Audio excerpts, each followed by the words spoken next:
কখন থেকে খাবার দিদি আছি সে সামনে যে কখন আসবে।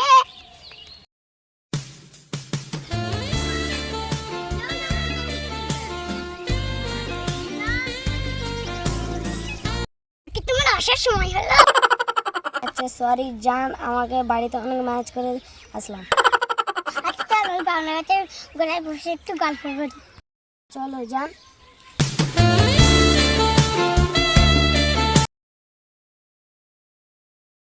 আমাদের সম্পর্কটা না মানে না, চলো না কিছুদিনের মধ্যে আমরা পালিয়ে বিয়ে করে ফেলি। তো চলো আমরা তাই করি।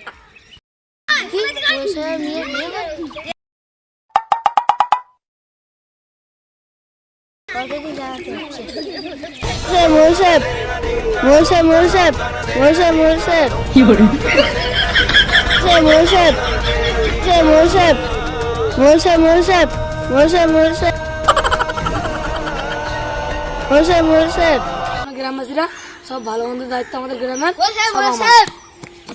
কি হচ্ছে আব্দুল ভাই? সবার মেয়ে আর ওই পাড়া চাষির ছেলের সাথে পালিয়ে বিয়ে করছে। কি বলছো আব্দুল ভাই?